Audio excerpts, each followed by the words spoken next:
দেখো আজকে তোমাদের আমি লোটা মাছের রান্না সহজ রেসিপি দেখাবো। তো আমার সাথে থাকো, থেকে দেখো আমি কিভাবে কি করি। আমি কড়াই গরম চাপিয়ে দিয়েছি, গরম হয়ে গেছে। আমি তেল দিয়ে দেবো। দেখো এর মধ্যে আমি একটু পাঁচফোড়ন দিয়ে দেবো। দেখো পাঁচফোড়ন দিলে গন্ধটা খুব সুন্দর বেরোয়। দেখো দুটো শুকনো লঙ্কা দিয়ে দেবো, গন্ধটা খুব সুন্দর হবে। দিয়ে একটু নাড়াচাড়া করে দেবো।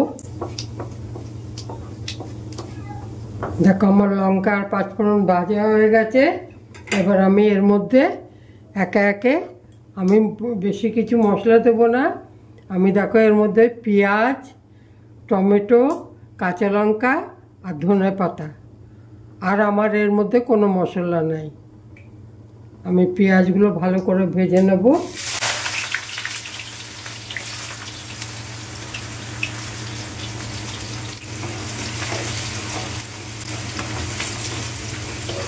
আমি পেঁয়াজগুলো লাল লাল করে ভেজে নেব।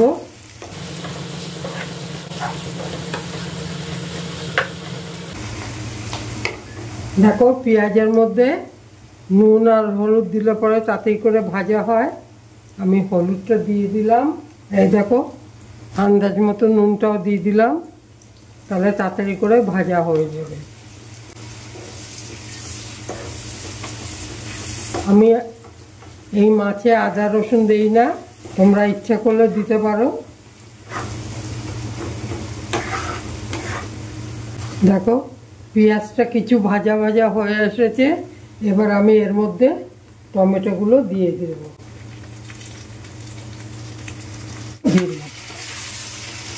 টমেটোগুলো সিদ্ধ হয়ে যাবে ভাজতে ভাজতে।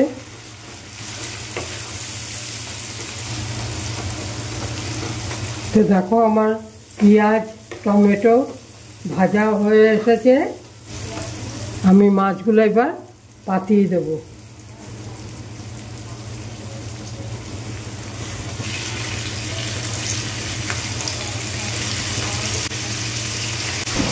দেখো আমি এইখানে মাছটা গোটা রেখে দিয়েছি, তোমরাও মাছটা গোটা রেখে দেবে, তাহলে কাঁটাটা বের করতে সুবিধা হবে।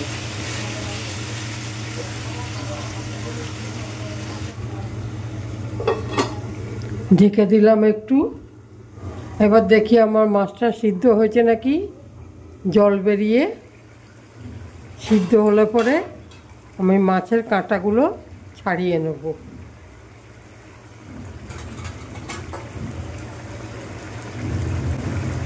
হ্যাঁ দেখো সুন্দর সিদ্ধ হয়ে গেছে।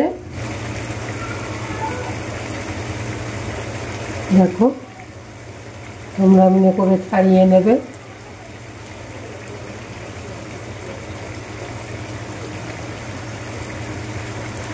মাছটা ঢেকে দিলে পরে জল বেরিয়ে সিদ্ধ হয়ে যায়, তখন কাঁটা থেকে এরকম ছাড়িয়ে যায়।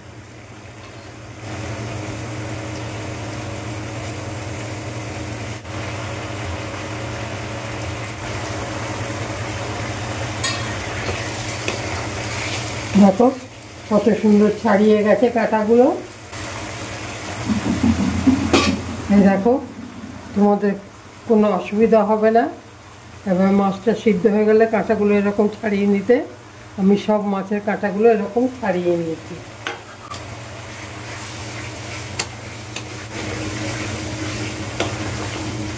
এবার আমি এর মধ্যে কাঁচা লঙ্কাগুলো দিয়ে দেবো, যাতে একটু ঝালটা বেরোয়।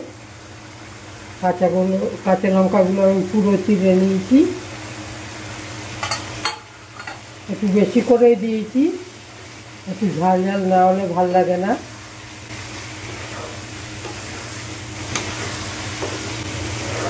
কোনো মশলাপাতি কিচ্ছু লাগে না।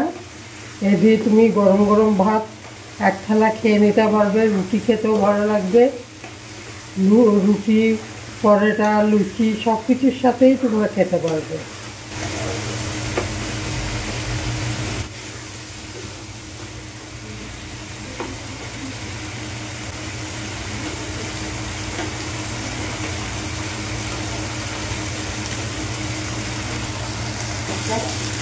দেখো অনেক ভিজে ভিজে আছে, আমি এত ভিজে ভিজে নামাবো না, আমি আর একটু শুকাবো, কিন্তু সমানে নাড়তে হবে, নাহলে পরে লেগে যাবে।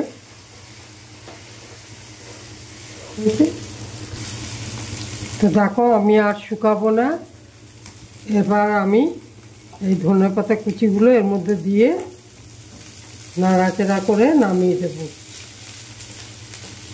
লোটে মাছের মধ্যে ধনেপাতা না হলে খাটে না, লোটে মাছে ধনেপাতা দিতেই হবে। দেখো খুব সুন্দর গন্ধটা বেরোচ্ছে। তোমরা এমনি করে রান্না করে খেয়ে আমাকে কমেন্ট করবে, লাইক করবে আর সাবস্ক্রাইব করতে ভুলবে না, যাতে আবার নতুন করে ভিডিও নিয়ে তোমাদের কাছে আমি আসতে পারি। এই দেখো আমার একদম পরিবেশন করবার জন্য লোটে মাছের ঝুড়ি ভাজা রেডি। আমি এবার গ্যাসটা বন্ধ করে দিলাম। খুব সোজা, তোমরা এমনি করে রান্না করে খাবে, খেয়ে আমাকে অতি অবশ্যই কমেন্ট করে জানাবে। দেখো হয়ে গেছে আমার, আমি বন্ধ করে দিলাম।